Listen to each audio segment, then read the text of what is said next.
Bonjour à tous et à toutes et bienvenue dans notre webinaire sur la compréhension orale. On va s'intéresser aujourd'hui plus particulièrement au niveau B du CECR, du cadre européen de référence pour les langues, B1, B2, et notamment dans l'optique de se préparer au DELF et à l'Abitur. Donc, je suis Nathalie Zoé Faber, je suis attachée de coopération pour le français pour le nord de l'Allemagne à l'Institut français de Hambourg et je suis aujourd'hui accompagnée par nos trois intervenants, Michael, Christelle et Émilie, à qui je vais rapidement laisser la parole pour se présenter. Est-ce que Émilie, tu veux te présenter ? Oui, merci Nathalie Zoé. Bonjour à tout le monde. Émilie Jacamant, je suis actuellement en poste à Rio, au Brésil, à l'Alliance française. J'étais auparavant chargée de programme au bureau d'ELF-DALF à FEI. Je suis ravie d'être avec vous aujourd'hui. Merci d'être avec nous. Christelle ? Oui, bonjour, je suis Christelle Runge. Moi, je suis au nord de l'Allemagne actuellement, où j'enseigne le français et l'anglais dans un lycée ici à Kiel. Voilà, j'ai plusieurs fonctions dans le Land du Schleswig-Holstein, plusieurs casquettes, notamment je suis responsable du DELF intégré ici dans le Land du Schleswig-Holstein. Merci. Et Michael ? Bonjour, je suis Michael Stenz. Moi, je suis en direct du sud de l'Allemagne, de Offenburg, donc du Bade-Württemberg.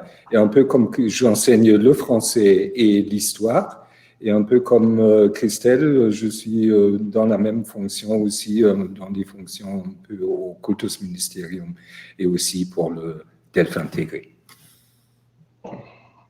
Bien, merci à tous les trois d'être avec nous aujourd'hui. Je signale également que mes collègues Oriane et Emma sont là pour la partie technique et pour le chat. Donc, si vous avez des questions techniques, n'hésitez pas à le poser dans le chat. Et si vous avez des questions qui sont plus sur le contenu de ce qu'on va dire, vous avez le petit, si vous regardez en haut à droite, le petit onglet questions. Vous pouvez poser vos questions et voter pour les questions que vous souhaitez qu'on pose à nos intervenants à la fin de leur intervention. Je vois qu'on est déjà presque 100 personnes connectées. N'hésitez pas à nous dire d'où vous êtes connectés. Il y a Andrea de Koblenz, je vois. On a des collègues d'Italie, de Tunisie, très international. Monica de Passau. Bon, bonjour à tous et bienvenue alors.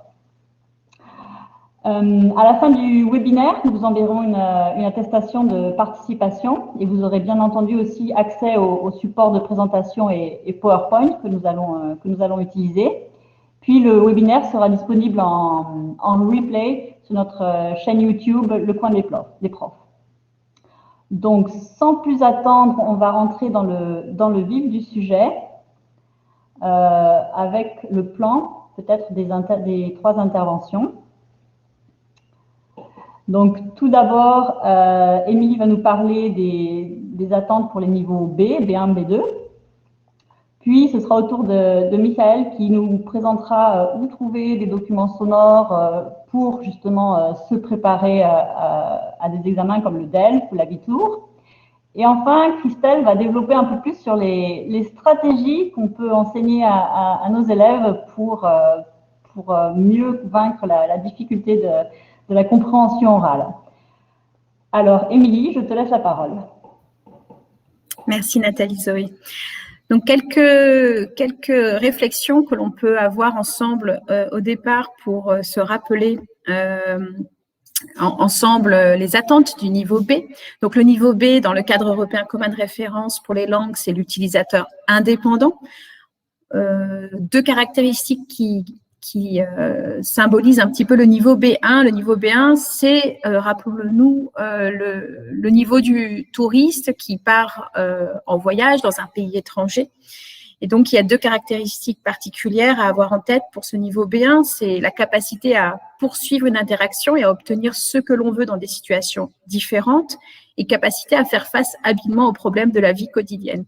Donc, notre candidat, notre apprenant de niveau B1, il peut faire face à des situations prévisibles ou imprévisibles qui font partie de ce que l'on rencontre quand on est en voyage à l'étranger. Le niveau B2 déjà marque un écart important puisque on va aller beaucoup plus loin que la simple capacité à se débrouiller que l'on avait au niveau B1. On est capable de comprendre, de produire une argumentation efficace et on est capable de comprendre dans le détail une langue standard, même dans un environnement bruyant. Donc, il y a voilà, deux niveaux qui sont très distincts, qui sont marqués par un écart assez important en termes de compétences. On va voir ça un peu plus en détail à présent concernant la compréhension de l'oral, puisque c'est le sujet qui nous intéresse plus particulièrement aujourd'hui. Donc, si l'on regarde ensemble la grille d'auto-évaluation du cadre, on voit que pour le niveau B1, l'apprenant, le candidat de niveau B1 est capable de comprendre l'essentiel de nombreuses émissions de radio, de télévision, qui traitent de l'actualité ou de sujets qui l'intéressent. Alors, c'est vrai que c'est toujours une question difficile à résoudre. Qu'est-ce qui peut bien intéresser mes apprenants, mes étudiants? Donc ça, c'est quelque chose, c'est une question qu'il faut se poser avec ses élèves. Mais voilà, quelque chose qui fait partie de leur domaine d'intérêt dans un cadre personnel, plus personnel au niveau des ados, mais aussi professionnel quand il s'agit des adultes. Il y a quelques conditions qui s'appliquent tout de même, c'est-à-dire qu'il faut que la langue soit dite de façon relativement lente et distincte. Au niveau B1, toujours, on peut comprendre les points essentiels quand un langage clair et standard est utilisé et s'il s'agit de sujets familiers concernant le travail, l'école et les loisirs. Si on regarde le niveau B2, toujours au niveau de la grille d'auto-évaluation du cadre, on voit qu'au niveau B2, on peut comprendre des conférences, des discours assez longs et même suivre une argumentation complexe si le sujet reste relativement familier. Donc, toujours dans des domaines d'intérêt personnel. On peut comprendre la plupart des films en langue standard, on peut comprendre la plupart des émissions de télévision sur l'actualité et sur les informations. Ça nous donne quelques indices des types de supports que l'on peut avoir à présenter à nos étudiants lorsqu'ils préparent le niveau B1 ou le niveau B2. Ça, c'est une partie qu'on verra plus en détail avec Mireille. Alors, je vous propose de faire un petit jeu sur Kahoot. Je ne sais pas si vous êtes familier de cette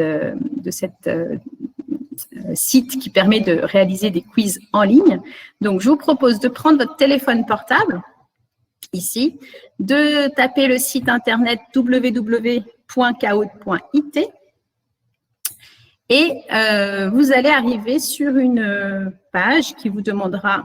alors, je vais partager mon écran à ce moment-là, ici, pour vous montrer. C'est ça, hein? Donc là, vous devez voir, oh là, je vais voir mon écran. Est-ce que là, vous voyez à l'écran, moi je ne vous vois plus, mais est-ce que vous voyez à l'écran une page sur laquelle s'affiche à la fois un code, qui est le code du jeu, 742 48 15. Vous devez définir un pseudonyme, ça vous permet de jouer en toute tranquillité et anonymat. Donc, définissez le pseudonyme qui vous convient le plus. Donc, je vois que tout le monde est en train de se connecter. On a déjà 15 participants. Donc, ça a l'air de fonctionner. J'attends que… Alors, je vais juste revenir 2 secondes sur la page. On est 99. Donc, je vais attendre un peu que tout le monde se connecte. Et puis, on va démarrer le jeu. Donc, le jeu, il va constituer en une petite série de descripteurs de la compréhension orale du B1 et du B2. Vous allez voir s'afficher à l'écran un descripteur et vous allez devoir, sur votre téléphone portable, indiquer s'il s'agit du niveau B1 ou du niveau B2. Ça nous permettra d'avoir tous en tête un petit peu les attentes de ces niveaux-là.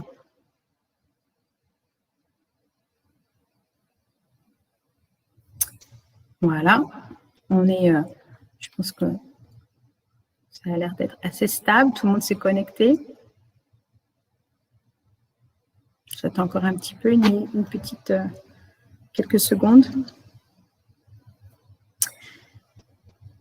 Donc, si c'est bon pour vous, ça n'a plus l'air de bouger au niveau des inscriptions. Ah si, il y a encore du monde qui arrive. Eh bien, on va lancer le jeu. Alors, je démarre, je lance le jeu. C'est parti. Les descripteurs de la compréhension de l'oral, B1 ou B2. Alors, on peut comprendre les points principaux d'une intervention sur des sujets familiers liés au travail, à l'école, etc. Est-ce que c'est le B1 ou est-ce que c'est le B2?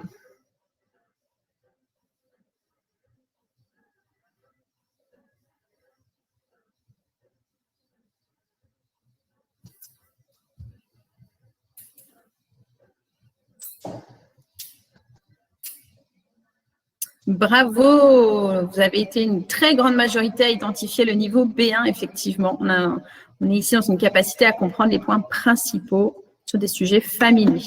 On continue, on va passer à la deuxième question. On peut réellement suivre une conversation animée entre locuteurs natifs?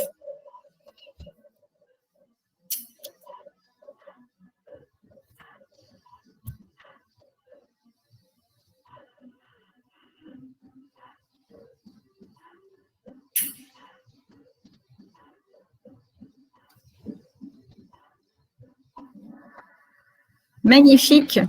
Vous avez été encore une fois une très grande majorité à identifier le niveau B2, effectivement. Donc, on est capable de comprendre une conversation, même animée, entre deux personnes natives. On continue. La troisième question peut généralement suivre les points principaux d'une longue discussion si la langue est standard et clairement articulée.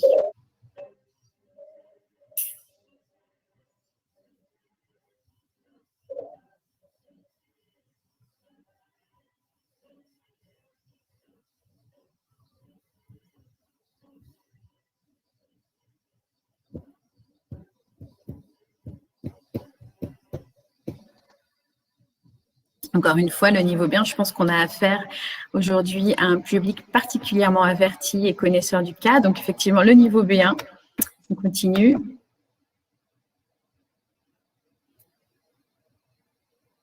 peut comprendre les idées principales de sujets complexes sur un sujet abstrait dans une langue standard. Vous répondez très, très vite.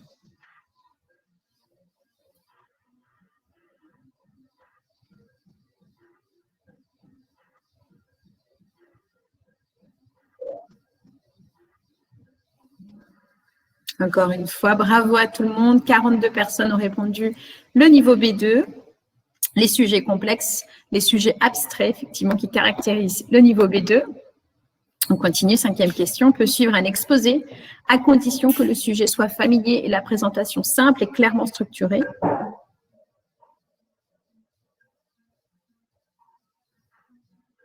Déjà 48 réponses. Ah, je crois que tout le monde a répondu.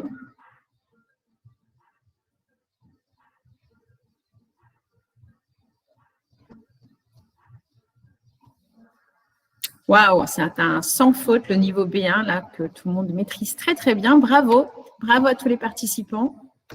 On continue, on verra le score final à la fin. On peut comprendre la plupart des journaux et des magazines télévisés.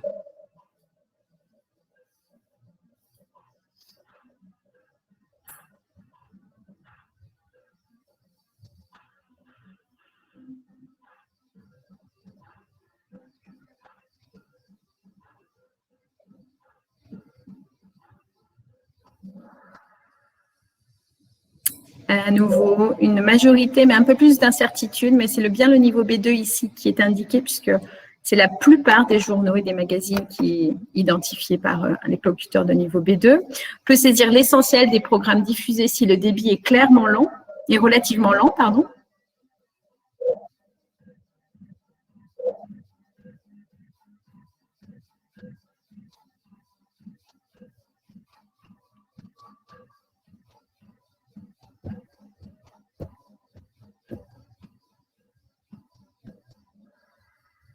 Et oui, là, c'est le B1. Donc, on voit la différence avec le descripteur précédent. On pouvait comprendre pratiquement tout.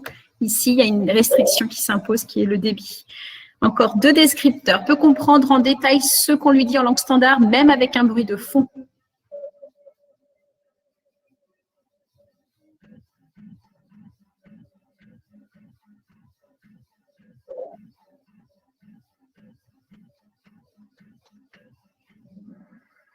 Bravo, 44 personnes ont trouvé la bonne réponse. Il s'agit bien du niveau B2.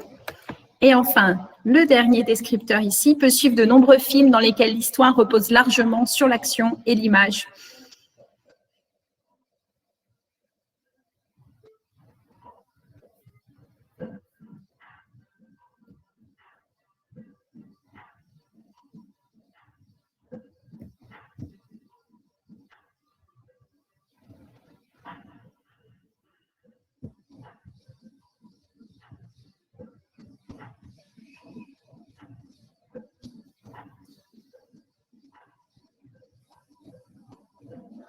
Et oui, le B1, puisque l'image et l'action ici sont nécessaires pour pouvoir comprendre. Alors, on va voir qui sont nos champions de la compréhension orale. Anna, bravo Anna, 3e position.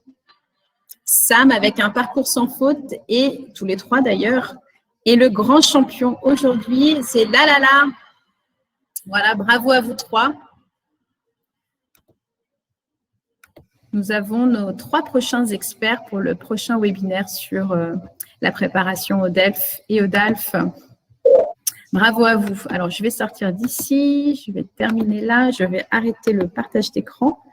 Voilà, on va se retrouver sur le PowerPoint. Voilà, que l'on va continuer. Petite synthèse ici rapide de ce que l'on a vu. Bravo à tout le monde pour votre participation. Donc, au niveau B1, ce qu'il faut retenir, c'est qu'on va avoir des supports que l'on va pouvoir comprendre si nous avons des sujets familiers, si on demande à identifier les points principaux, si le discours est clairement structuré, si la langue est standard, clairement articulée. On peut comprendre quelques informations techniques simples, il faut que le débit soit assez lent, mais ça permettra, si tous ces critères sont remplis, de comprendre une longue discussion, des bulletins d'information, des documents enregistrés.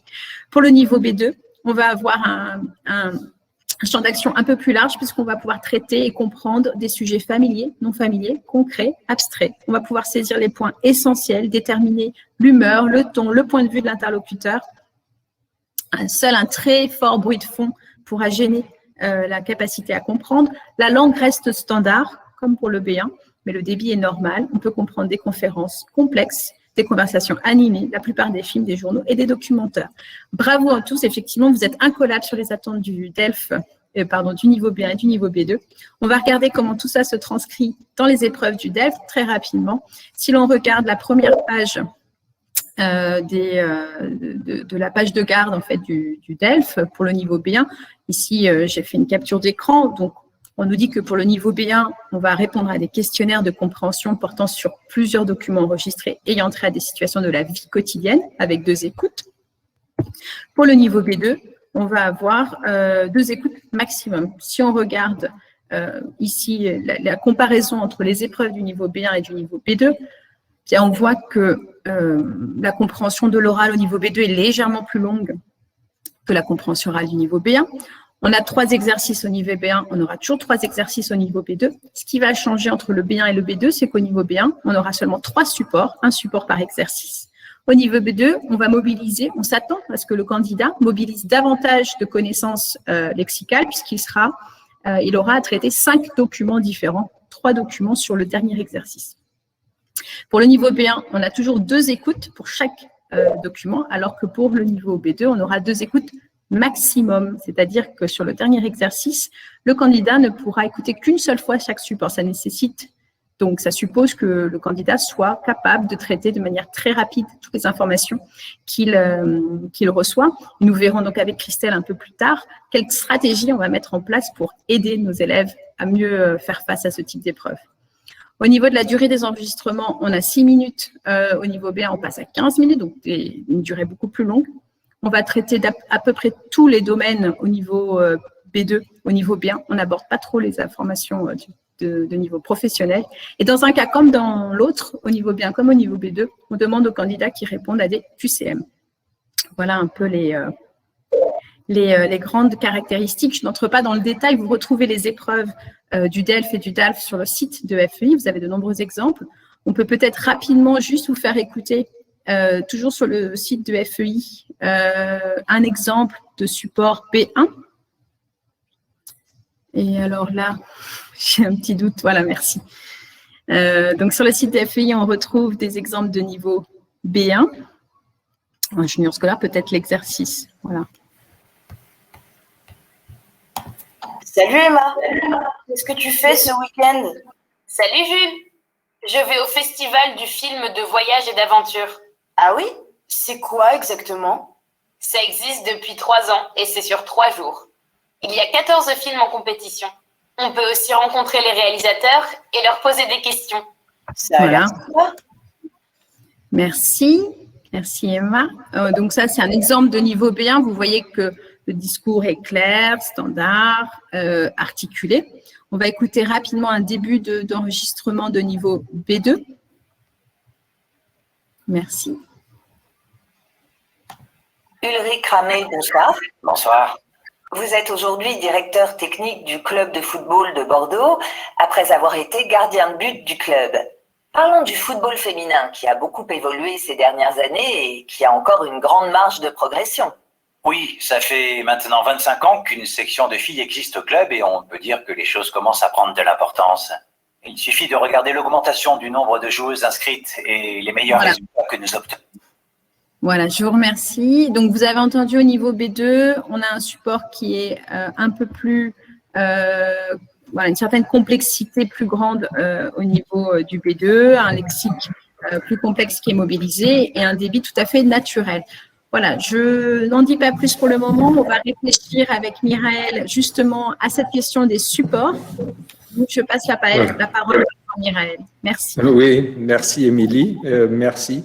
Donc, alors, on peut continuer avec la présentation. Oui, très bien.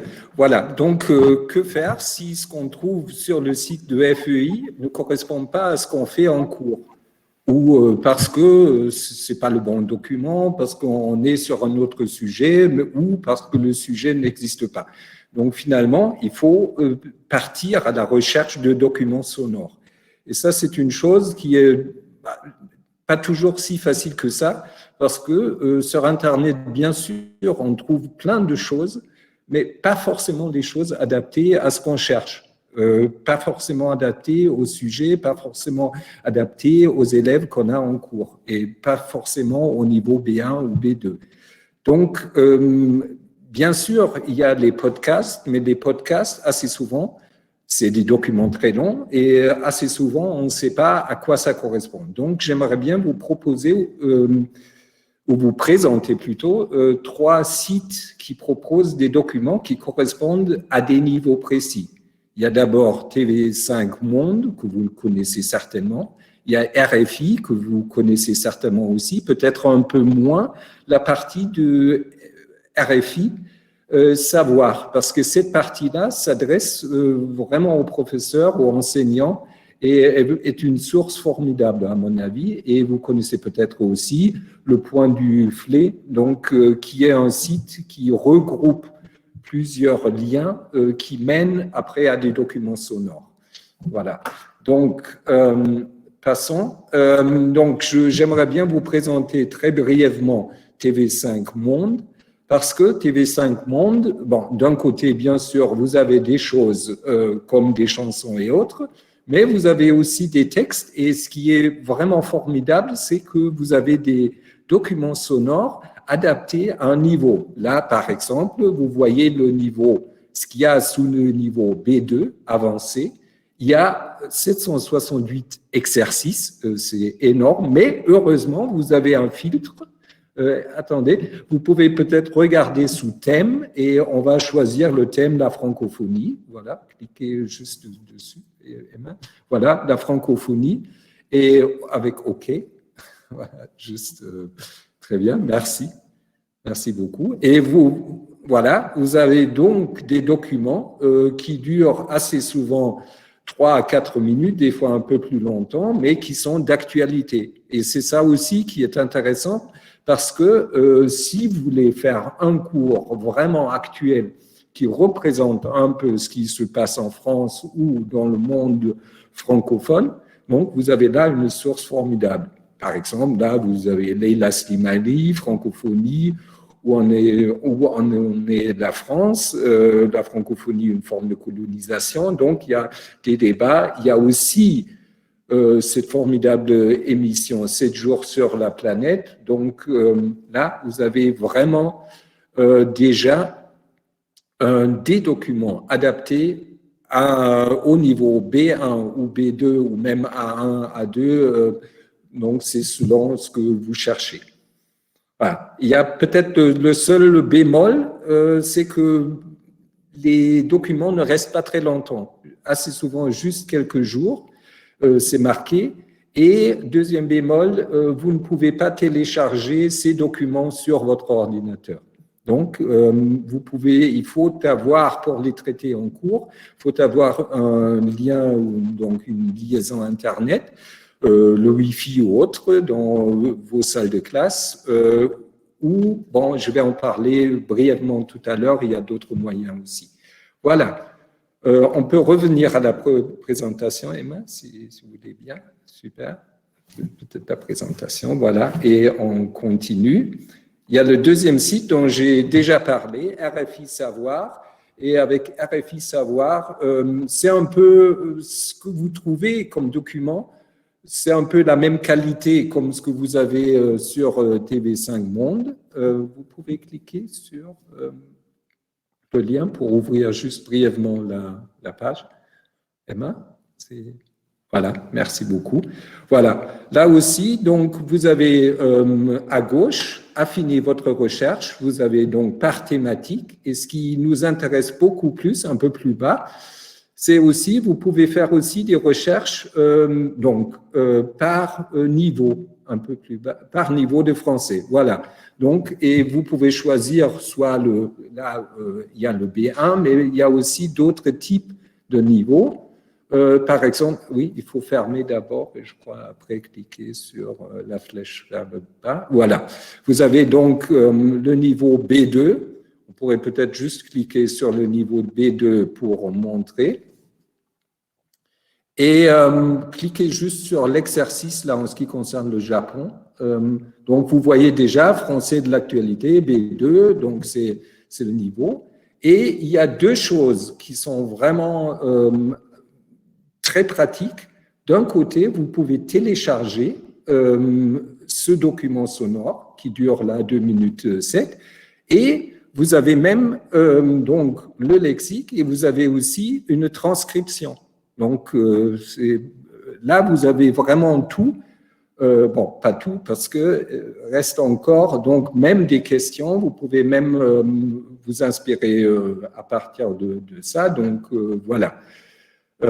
C'est très complet et je trouve qu'on trouve vraiment un peu de tout. Il y a plein de sujets d'actualité, mais pas seulement, et aussi des sujets qui sont vraiment adaptés à ce qu'on fait en classe, à ce qu'on fait en cours, à ce qu'il y a dans les manuels. Voilà, je crois pas seulement en Allemagne, il y a un peu partout dans le monde. Voilà, on peut revenir. Merci beaucoup, Emma. Voilà, et il y a un deuxième site. Là, je suis allé un peu trop rapidement en avant. Donc, il y a le point du flé. Là, bon, je crois que c'est juste. Là, vous trouvez donc des liens qui vous ramènent à des sites Internet où après, vous trouvez des documents. Donc là, regardez, il y a la compréhension orale, bien sûr, parce que ça nous intéresse aujourd'hui. Et là, vous avez aussi, ce qui est bien, les niveaux affichés. Donc, vous pouvez choisir les niveaux qui vous intéressent. Et disons, bon, là, le B1, B2, par exemple, on pourrait juste cliquer dessus. Et après, vous avez donc pas tout de suite le document, mais un lien qui vous mène au document. Donc, vous avez des fois des documents de TV5 Monde, où vous avez des documents de RFI Savoir, par exemple, ou d'autres sites, d'autres radios, peut-être France Info ou autres. Donc, voilà. Et même aussi il y a un lien vers FEI ou autre. Donc, voilà.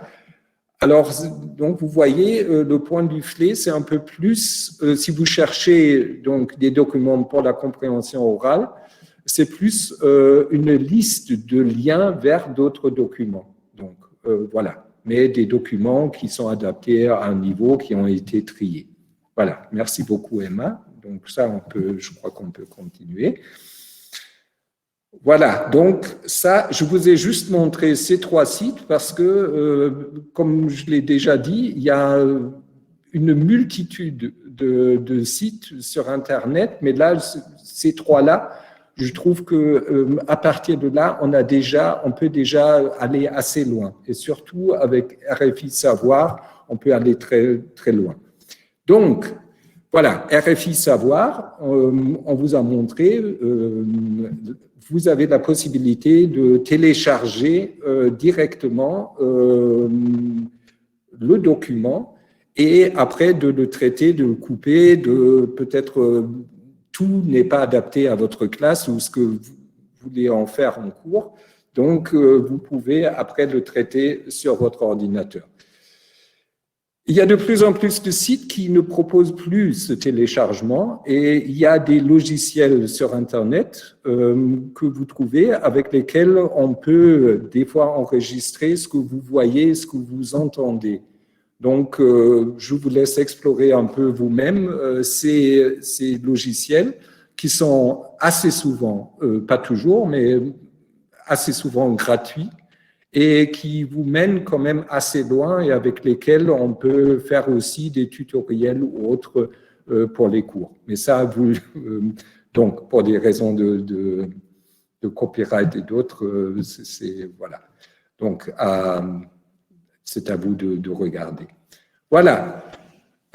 Juste une petite excursion, si vous voulez, sur le traitement de documents sonores. Et parce que, comme je l'ai déjà dit, tout n'est pas toujours adapté à ce que vous voulez en faire en cours.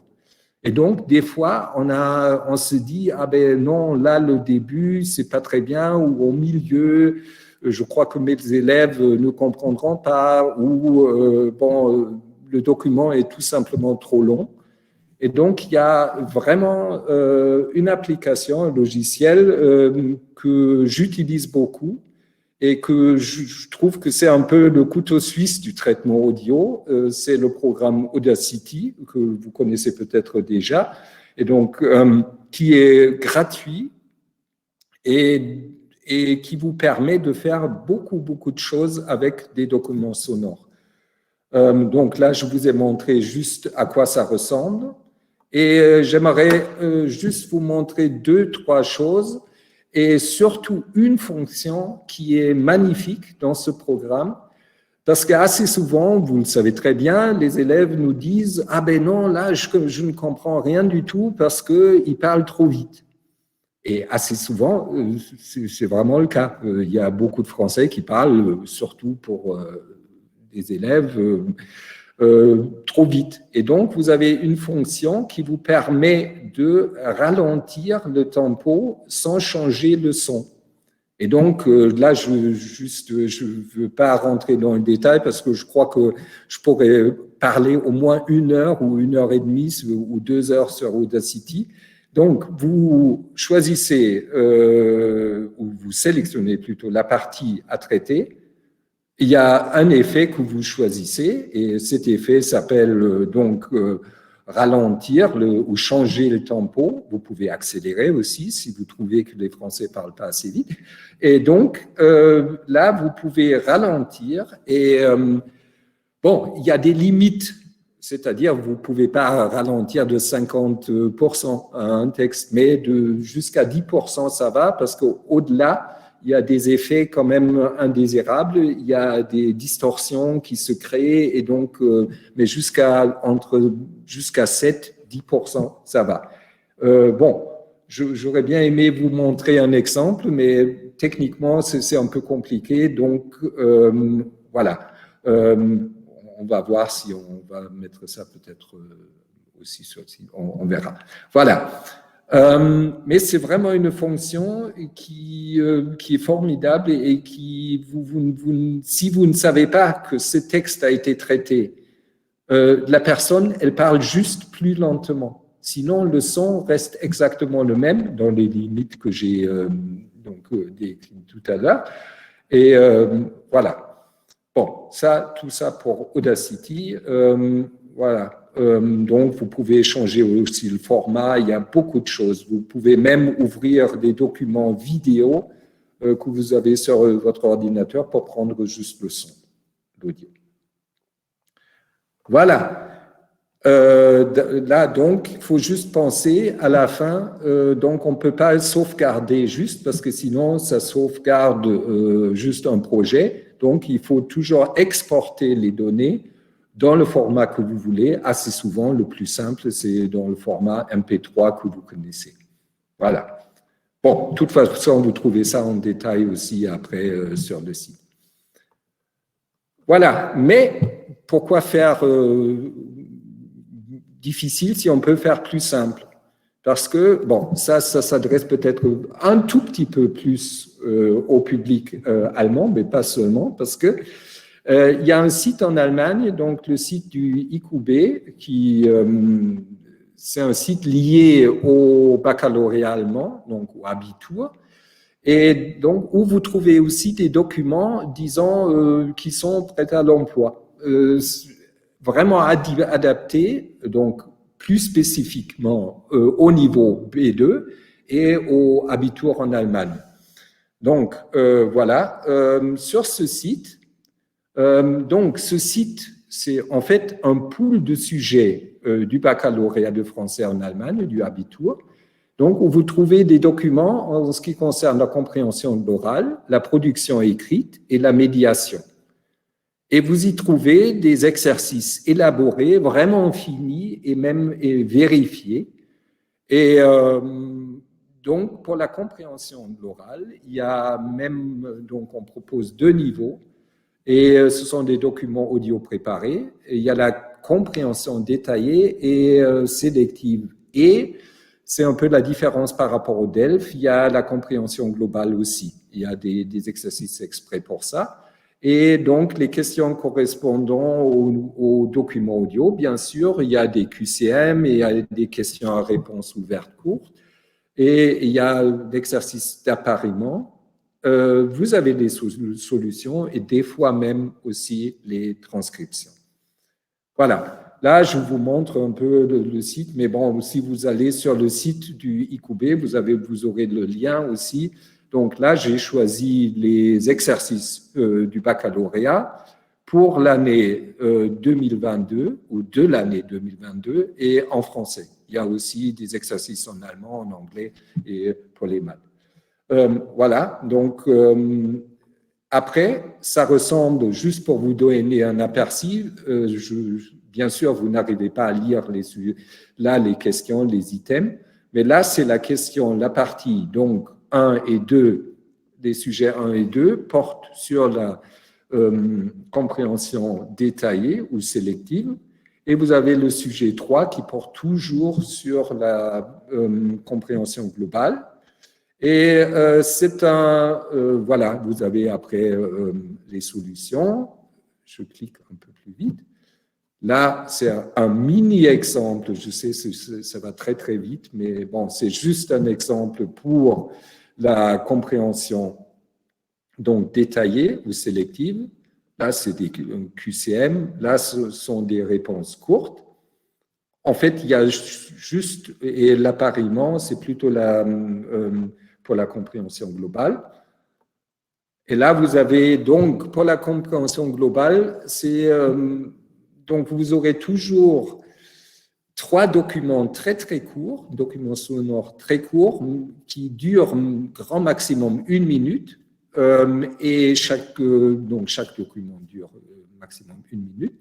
Et vous avez 3 phrases, donc il faut choisir la phrase qui correspond le plus à un des documents. Donc, il y a donc 6 phrases et 3 phrases sont correctes. Donc, on peut attribuer juste 3 phrases à ces documents, ou 3 titres, disons. Voilà.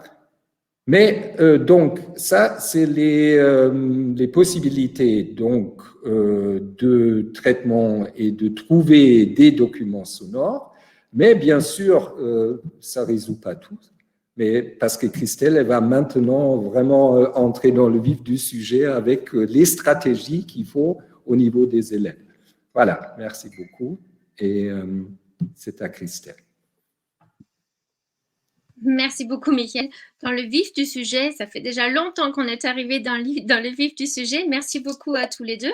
Donc, nous allons passer maintenant à la partie sur les stratégies. Donc, voilà, merci. Donc, stratégie, pourquoi? On a besoin de développer des stratégies quand on a un problème. Si on n'a pas de problème, on n'a pas besoin de stratégie. Et pourquoi est-ce que cette compréhension de l'oral, elle pose des problèmes à nos élèves? Pourquoi est-ce qu'on l'appelle la compétence complexe? Alors d'abord, quelques rappels. Cette compréhension orale, elle est souvent liée à une autre compétence. Ce n'est pas une compétence qu'on évalue seule. On écoute pour faire quelque chose. Et puis, dans le cadre d'un test, ou bien du bac, ou du DELF, ou même en classe d'ailleurs, elle est toujours liée à la lecture et aussi à l'écriture. Donc, avant d'écouter, il faut que je lise, et après avoir écouté, il faut que j'écrive. Donc là encore, vous voyez, la compréhension orale, elle n'est jamais seule. Et puis, il y a le facteur d'instantanéité. Contrairement à la lecture, nos élèves, ils sont dépendants de cet enregistrement audio. Ils ne peuvent pas l'arrêter, ils ne peuvent pas écouter une nouvelle fois, ils ne peuvent pas demander à quelqu'un de répéter. Donc, ils sont vraiment, on va dire, un peu prisonniers de ce document audio et ça crée des difficultés. Il faut savoir aussi que la compréhension orale, elle correspond ou elle implique différents types d'écoute. On peut être sur une compréhension ou sur une écoute de veille. Donc, quand j'écoute la radio, par exemple, ou bien on en a parlé, l'écoute globale, sélective détaillée, ou bien réactive si j'écoute pour parler, par exemple, si je suis en interaction. Et donc là, j'arrive aux situations parce que même les situations en tant que telles sont différentes. Donc, ça va être une écoute, je dois adopter une écoute différente en fonction de ma situation. Donc, je peux être auditeur, par exemple, pendant une conférence, ou bien si j'écoute un exposé en classe, ou bien alors je peux être dans une situation d'interaction avec un locuteur natif, avec plusieurs locuteurs natifs, ou même en classe encore. Donc, vous voyez que la compréhension orale, ce n'est jamais quelque chose de passif. Même quand je suis dans une situation d'auditeur, je suis actif. Le fait d'écouter, ce n'est pas ne rien faire. Et lorsqu'on dit à nos élèves de prendre des notes pendant qu'ils écoutent un exposé pour ne pas qu'ils s'ennuient, on leur complique encore un peu la tâche. Voilà. Donc, est-ce que je peux... Oui, voilà, je peux faire tourner. Voilà. Donc, pour pouvoir trouver de bonnes stratégies, il faut pouvoir identifier les problèmes de nos élèves. Et ces problèmes, vous les connaissez parce que vos élèves vous ont dit déjà plusieurs fois en classe pourquoi la compréhension orale est difficile. Alors, je vous invite maintenant dans le chat, et je vais ouvrir aussi mon chat, à m'écrire ce que vous disent vos élèves. Qu'est-ce qu'ils vous disent? Quelles sont leurs difficultés? J'attends quelques instants. Je regarde.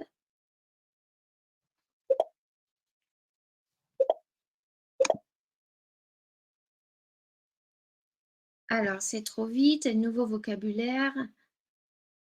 Voilà, on parle vite. Filtrer les informations importantes, oui, les mots inconnus. Il parle vite, c'est c'est le problème standard. Ils se concentrent trop, oui. Ils n'ont rien compris. Il y a des bruits de fond.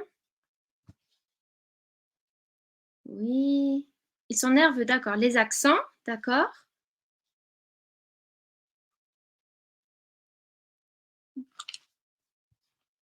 Il y a trop de bruit. D'accord.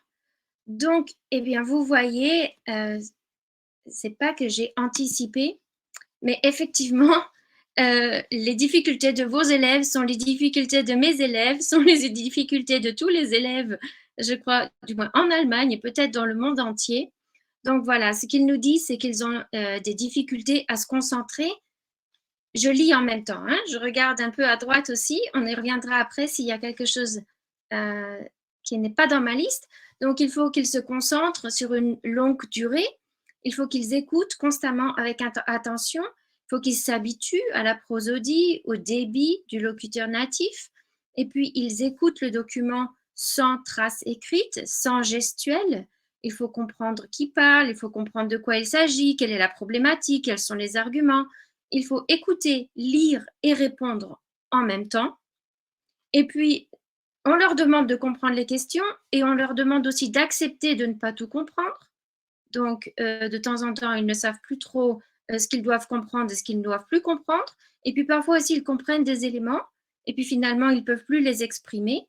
Ils ont perdu le fil rouge, etc.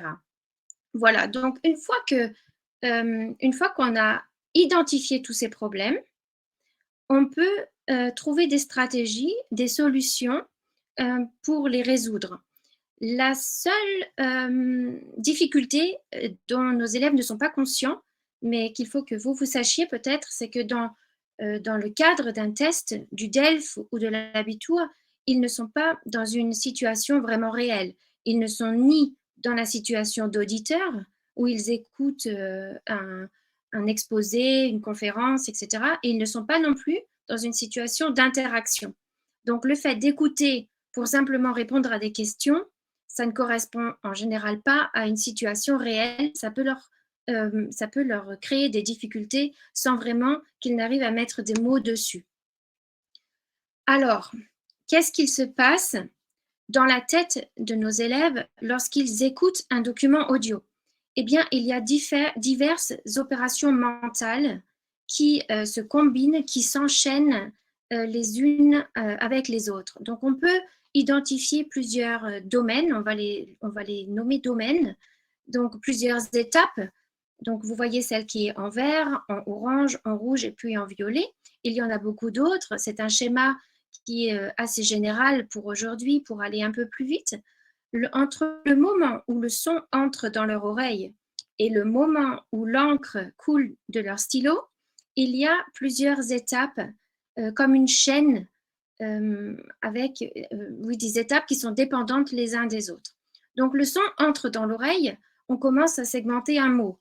À partir de ce mot, on va pouvoir identifier les phrases. Quand j'ai identifié une phrase, je peux faire appel à mes connaissances intérieures. Est-ce que c'est quelque chose que j'arrive à comprendre? Donc, je suis ici dans la partie entendre, comprendre. Ce que les Français appellent un malentendu, en allemand, ce sera un Missverständnis. En anglais, ce sera misunderstanding. Les Espagnols utilisent entender pour comprendre. On est exactement dans cette phase entre le entendre et le comprendre. Quand on a compris, on va pouvoir avoir une représentation du sens. Je sais de quoi il s'agit, d'accord, c'est bon. À partir de là, je vais sélectionner quelles sont les informations qui sont pertinentes pour cet exercice ici présent et quelles sont les informations donc, dont je n'ai pas besoin. En plus, en même temps, je vais devoir réagir. Quelles sont celles que je comprends et quelles sont celles que je ne comprends pas? Celles que je ne comprends pas, il va falloir que je comble mes lacunes, il va falloir que je fasse des déductions, il va falloir que je commence des interprétations.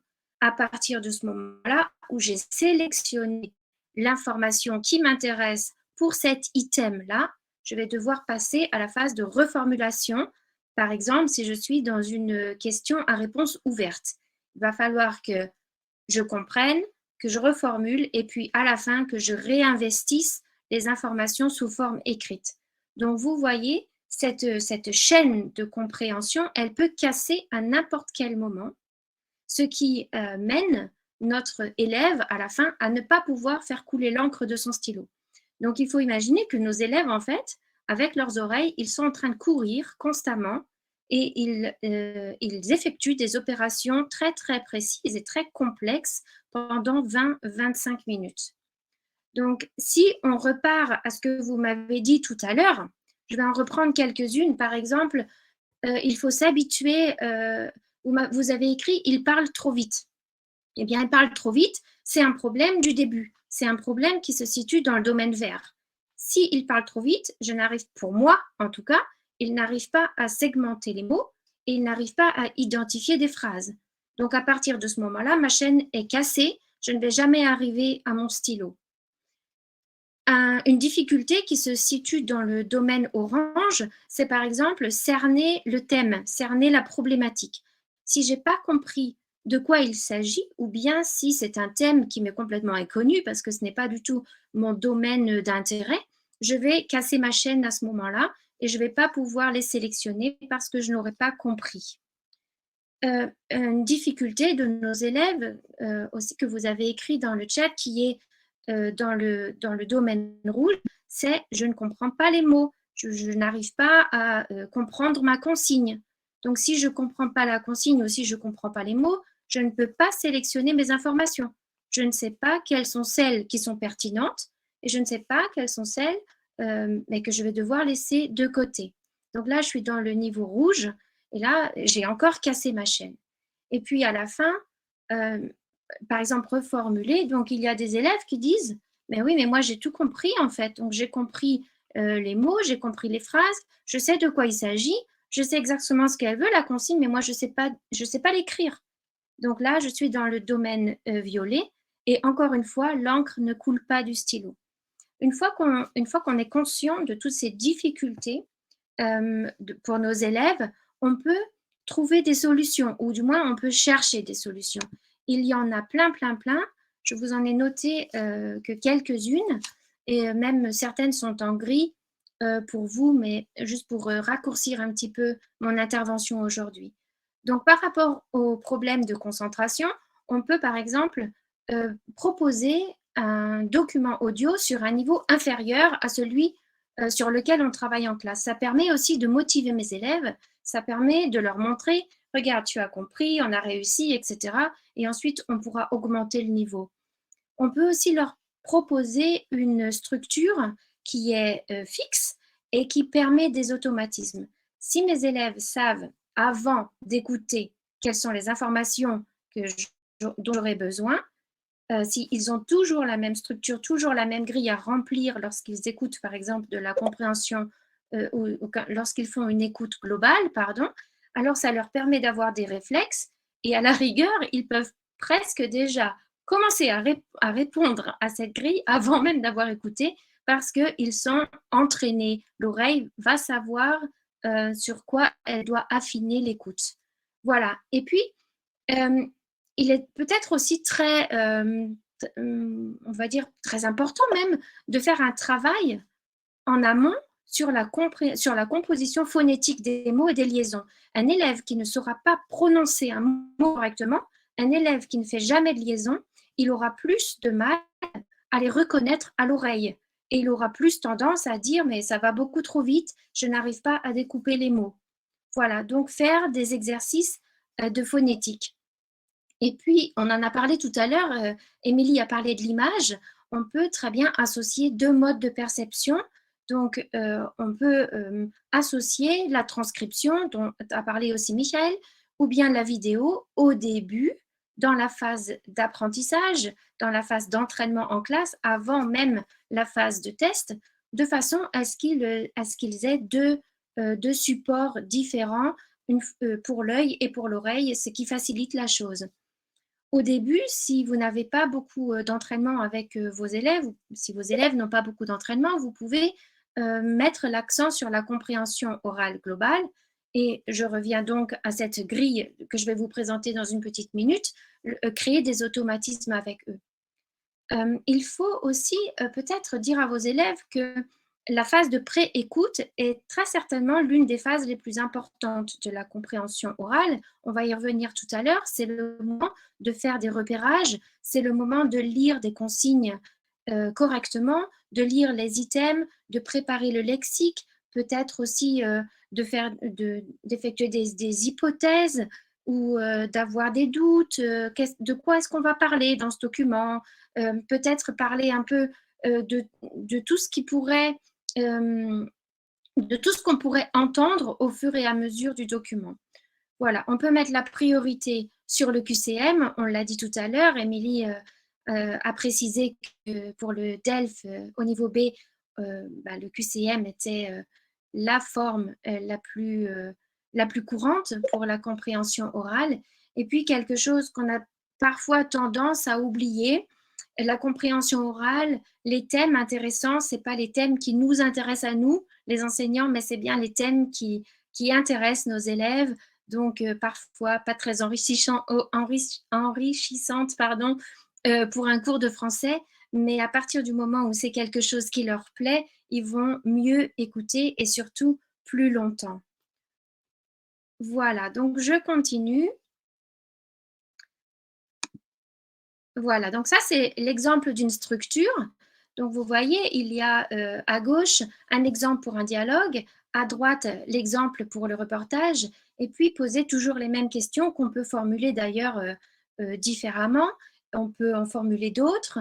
Donc, les plus importantes pour la compréhension, pour l'écoute globale, donc ce serait qui parle, quel est le nombre de personnes, combien de personnes y a-t-il, qui sont ces personnes, où se passe l'action, quand, etc. Quel est le type de document, quel est le thème, quel est le sujet. Et puis, puisqu'on est sur un niveau B et qu'il y a souvent une sorte de problématique qui apparaît dans les descripteurs, donc on peut déjà le mettre dans cette grille au cas où on aurait un problème dans le document sonore. Voilà, donc ça c'est un exemple de structure qu'on peut donner à nos élèves à chaque fois qu'on fait de la compréhension orale, l'écoute globale. Voilà, je continue. Quelque chose d'important aussi peut-être, c'est de rassurer nos élèves, de leur donner des conseils. Et peut-être que là, j'en ai noté 5, mais il y en a plein. Peut-être qu'ils devraient savoir d'abord que c'est important qu'ils ne comprennent pas tout. D'abord, ce n'est pas possible à un niveau B, donc c'est normal de ne pas tout comprendre et c'est même bien. Il faut aussi qu'ils sachent qu'en règle générale, les informations, elles apparaissent dans l'ordre chronologique. C'est quelque chose d'important pour nos élèves parce que tout à l'heure, on a parlé de perdre le fil rouge. Il y a un tout petit bémol en ce qui concerne la compréhension orale, de l'écoute globale, ou bien les questions de type quel est le thème de ce document, puisque le thème, en général, on arrive mieux à le formuler une fois qu'on a entendu tout le document. Donc, c'est la question, mais en fait,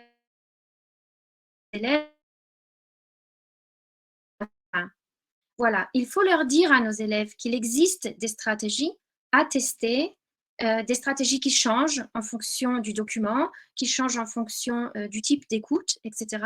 Mais il faut toutes les tester. Elles sont toutes individuelles, il y en a qui vont bien, il y en a qui vont pas bien, mais il y en a plein.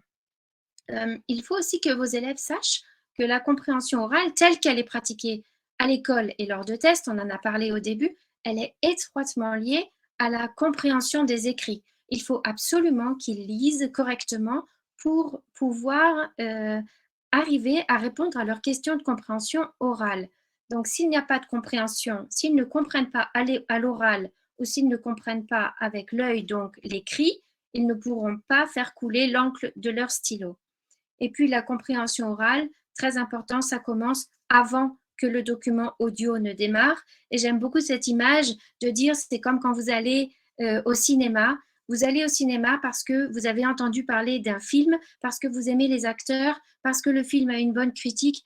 Vous allez rarement au cinéma sans savoir ce que vous allez voir. Et bien pour la compréhension de l'oral, c'est pareil. On est préparé, on sait déjà ce qu'on va écouter. Ça permet de élaguer plein de problèmes du début. Donc, j'accélère un tout petit peu, j'ai bientôt terminé. Donc, les stratégies pour nos élèves, ce serait par exemple d'utiliser les minutes dites silencieuses. Ce ne sont pas des minutes de pause, ce n'est pas un temps mort. Les minutes qui sont avant le document audio et les minutes qui sont après le document audio, elles ont une fonction. Pendant la phase de pré-écoute, on peut effectuer une lecture détaillée et appliquer des questions. On peut lire les items correctement, on peut faire des hypothèses, on peut réfléchir à ce qui pourrait venir. Et puis pendant la post-écoute, on va vérifier si on a bien coché la bonne réponse, on va contrôler et puis on va améliorer la langue aussi, même si en général elle n'est pas évaluée. Du français phonétique, c'est moins bien que lorsqu'on arrive à identifier déjà les mots et à les écrire correctement. Un petit conseil aussi pour vos élèves, c'est attention au changement. Pendant la post-écoute, souvent nos élèves font des changements sans être vraiment sûrs et finalement à la fin c'est faux alors qu'au début c'était correct. On ne corrige que si on est sûr que c'est faux. Si on n'est pas sûr, on ne touche à rien. Voilà, nos élèves peuvent aussi effectuer un repérage de mots-clés. Alors, on repère des mots-clés à l'écrit, dans les consignes, on les repère à l'oreille et on fait un matching. Et on voit, on appelle les connaissances et on voit si les deux mots-clés vont bien ensemble. Voilà. Et puis, vous pouvez dire à vos élèves que écrire phonétiquement, c'est d'accord, c'est une bonne chose, ça va vite, mais après, s'il vous plaît, améliorer la langue pendant la minute silencieuse. Voilà, je vous ai mis ici un exemple de stratégie plus poussée. Vous connaissez certainement le modèle sémasiologique et le modèle onomasiologique. C'est deux modèles qui sont très, très intéressants. Je vous invite à les regarder. Je vous les ai mis en gris ici parce qu'aujourd'hui, on n'a pas le temps de mettre l'accent dessus.